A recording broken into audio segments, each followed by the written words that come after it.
Studio interdit, serment sous casque. Les radios ne dorment pas, elles chuchotent. Quand la dernière émission range ses rires dans un générique et que la régie referme ses fadets comme on borde un enfant, la station bascule dans une autre langue. Le jour parle en communiqué, en pub trop sûr d'elle, en voix maquillée pour la route. La nuit parle en bip de compresseur, en lampes rouges qui tiennent lieu de lune, en onaillère écrit comme un serment derrière une vitre. Si vous n'avez jamais approché un micro à 2 heures du matin, casque sur les tempes, nerfs occipital en laisse, vous ne... Je m'appelle Camille, productrice de nuit à Radio Orphée, étage mansardé d'un immeuble qui préfère les orages aux copropriétés. À ma portée, un parc de micros qui connaissent mon pouls, un patch-bay qui me tutoie, une interface qui s'allume comme un regard qu'on n'oublie pas, et un feutre argent avec lequel j'écris sur mes gants tout ce que la mémoire dilapide quand la voix d'un inconnu vous caresse l'oreille. Dans un tiroir, des mousses de rechange parfumées à l'alcool propre, un vieux briquet oublié par un invité qu'on n'a jamais rappelé, un flacon. Luc, mon mari, alors écrivait sur la nuit comme on écrit sur une peau qu'on ne mérite pas, avec talent, avec impudeur douce. Chroniqueur scène et coulisses pour une revue qui préfère les adjectifs au salaire, il savait raconter un studio comme on raconte une épaule au ralenti trop près. Au poignet gauche, un bracelet de cuir roussi que je défaisais avec les dents dans l'escalier de secours, rituel des soirs où la station n'exigeait pas de nous qu'on prétende ne pas se connaître. Les mercredis, quand nos orbites acceptaient enfin de. Le premier si n'a pas crié, il a modulé. A01H02, le log de la badgeuse indiqua Studio C d'Oreld 5S no staff car. A01H05, la caméra du couloir sonore fit une bouffée blanche puis retrouva sa décence comme un œil trop près d'un miroir. A01H08, le frigo de la kitchenette perdit 2 splis de champagne réserve événement, et la poubelle exhiba un bouchon de soda encore vierge, l'excuse qui mousse sans question. A01H10 sur les. 2 nuits plus tard, la même minute a posé sa paume fraîche sur ma nuque. Held 4S, sur la moquette du sas un sequin s'était fiché, petite étoile d'un ciel qui ne sait pas lire. Ici nos sweats sont noirs, nos casquettes sans logo, et la seule chose qui doit scintiller, c'est la LED qui promet la parole. Je ne suis pas flic, je suis sacristine de voix, mais je crois aux traces. J'ai fait ce que font les femmes qui savent qu'une preuve propre vaut mieux qu'une colère parfaite. J'ai posé 3 baisers invisibles là où la faute pose la main. Une virgule de poudre fine sous la barre du sas du C. Une caresse de talc aux doses de la télécommande des volets acoustiques, parce que la nuit se croit souvent maîtresse des rideaux. Un trait de graphite derrière l'interrupteur des lampes rouges, exactement là où un pouce pressé cherche l'autorité. J'ai tendu aussi ras du seuil entre la régie et le studio, un fil de monofilament pris au kit de. Elle portait un nom qui cherche la rime avant la rumeur, Mina Vague, chanteuse, chroniqueuse, propriétaire d'une chaîne où l'on prononce afte comme aveu, poignée de main qui exige l'accès, basket qui écrivent créatif sur le lino, sourire qui a signé plus de NDA que de chansons. La nuit rend les voix sincères, souffla-t-elle à sa cadreuse, à la story, à sa propre fin. Ses yeux prirent la mesure entre le sas, la petite cabine de prix et la banquette où les invités oublient tout. Luc étala sa main sur mon carnet de planning comme on pose un couvercle trop poli. On devrait l'avoir, dit-il. Je n'avais pas besoin de traduction, mais j'ai traduit la conversation. Ouverte, posa-t-il entre nous comme un casque trop lourd. Pas de chaos, pas de cruauté. Personne de ton équipe, personne qui me paie. On se prévient avant, pas après. Protection comme des adultes, nous d'abord, notre lit comme frontière. Et Orphée, et il embrassa le studio du regard, un reste sacré. Je fis ma liturgie de blagues sur mon rôle de gardienne des fadets. Sa bouche éteignit l'alarme avec une douceur presque administrative.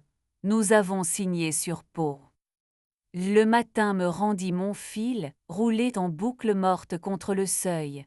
Sous la lumière rasante de la régie, les poudres avaient pris des décisions à hauteur de pomme. Dans la gorge d'un trépied coincé contre une vie, dormait un embout d'écouteur transparent, trahison minuscule qui aime le silence. Luc discipline ses cheveux avec des pinces mates. Les éclats clairs appartiennent aux bouches qui veulent s'entendre pendant qu'elles mentent. 3 semaines, nous avons vécu comme des citoyens d'une frontière où le douanier sourit. Il disait avant, je rangeais ma lampe UV. Mina glissait, postait, se filtrait, disparaissait. Les studios respiraient comme une poitrine délacée. Notre pacte tenait, puis jeudi retrouva sa vocation d'accident. 01H02 Held 6S. 01H05 Bouffée blanche. 01H08 Flûte fantôme mène sur l'inox. Sur l'écran du contrôle, une silhouette se pencha pour refaire un lacet devant la porte coupe-feu avec la gravité de ceux qui rêvent d'archives. Je n'appelais pas la sécurité, elle préfère les scènes aux solutions. J'ajustais la compression d'une voix qui n'appartenait à personne, j'essuyais une jalousie sur le dos d'un casque, je dis à ma colère d'aller s'asseoir sur le flightcase de secours comme un ch. Nous nous sommes séparés avec la compétence qu'on réserve aux intempéries. Luc prit un 2 pièces au-dessus d'une papeterie qui change la météo à l'aube. Il emporta la bouilloire qui siffle juste. Il me laissa notre mug fêlé, une écharpe où j'aimais sa main, la clé d'un casier où attendrait un carnet. Déteste-moi propre, dit-il. Sinon, range-moi dans un tiroir qui s'ouvre peu. J'étiquette bien, répondis-je, et je rangeai ma main, et ce qu'elle savait encore, dans un tiroir sans bruit. Le travail me reprit avec ses gestes, armer un jungle comme on borde une phrase, vérifier un câblage en respirant par le dos, consoler un invité qui a confondu direct et vérité. Une chroniqueuse junior, persuadée d'avoir tué son sujet, n'avait fait que trop vite dire la phrase qui devait attendre le silence. Je lui appris la vitesse qui répare lente. Un veilleur passa la tête dans la régie pour me rendre une bague tombée entre 2 sièges, je la consignai comme un talisman. Le bâtiment pardonna ce qu'il put. Il arriva à 02H37 avec une caisse Pelican et l'odeur d'étain propre. Théo, ingénieur du son freelance, l'homme qui parle au préampli comme d'autres aux chevaux. Il sentait la gomme, la poussière domptée et la fatigue loyale de ceux qui mesurent avant de promettre. Sur son majeur gauche, une cicatrice pâle dessinait une virgule, souvenir d'une plaque chauffante impatiente. Il posa l'oreille, oui, l'oreille, contre la tranche d'un vieux compresseur, tapota du dos de l'ongle jusqu'à ce que la plainte change de note, puis souffla, reste. Tout ce qui vaut qu'on le garde, dis-je en lui tenant la lampe. Quand je lui passai la clé à laine, nos doigts se cognèrent, l'électricité prit la route prévue. Notre premier baiser eut lieu dans la petite cabine de voix, sous la lampe rouge qui rend les peaux honnêtes. Nous avions coupé un rang de néon pour inspection de masse, assez vrai, laissant les LED des interfaces jouer aux lucioles disciplinées. Théo posa sa paume sur mon sternum avec la précision de ce qui liste un souffle à travers une veste. Je glissai la bouche au bord de sa mâchoire, juste avant l'oreille, ce territoire où le souffle choisit sa langue, et les micros gardèrent leur silence pendant que nous oublions le nôtre. Avec Théo, la précision porte la chaleur comme une veste coupée juste. Il aime mon pouce posé sur la veine à l'intérieur de son poignet, mesure sans jargon. Il aime ma lenteur dans un monde qui trafique l'instant. Parfois, il vient s'asseoir à califourchon sur mes cuisses dans la régie, store baissé, écran en veille, et trace de l'ongle sur mon avant-bras, la route qui mène d'un souffle apaisé à une voix qui cesse d'avoir peur. Mon corps devient un plan de fréquence qui n'oublie pas d'être vivant. Nous écrivons des règles Corfée Pub. Si vous attendez une vengeance en robe de vertu, je vous ferai rater votre météo. J'aurais pu imprimer les logs, encercler les minutes, brandir la mène comme un étendard, déposer tout cela sur le bureau d'une direction qui confond discipline et théâtre. J'aurais pu apprendre à Mina la différence entre autorisé et bienvenu. J'aurais pu exiger de Luc qu'il apprenne la mémoire des sas comme je la signe chaque nuit. Mais une radio est un sanctuaire pour d'autres vies que la mienne. L'auditrice de 3 heures qui appelle pour dire qu'elle tient encore debout. Luc et moi avons appris une grammaire qui ne mord pas. Il a gardé sa chronique sur l'ouverture parce qu'il écrit bien et que je ne suis pas petite. Parfois, il m'envoie la photo d'un basilic obstiné sur son rebord, je réponds par la capture d'un spectre audio parfait. Fier de toi, a-t-il écrit la nuit où j'ai calmé d'une main et d'un sourire, un artiste prêt à confondre direct et impunité devant un micro qui ne lui appartenait pas. Les lettres sont entrées sans mordre. Mina flotte encore, caméra en laisse, tirant des aveux des studios comme si elle en payait le loyer. Nous nous sommes croisés près de la machine à glaçons. Elle m'a offert ce salut de 2 doigts qui marche mieux en story qu'en vrai. La nuit rend les voix sincères, a-t-elle tenté. La nuit tient les comptes, ai-je dit, ce qu'on fait au mur, ce qu'ils nous font en retour.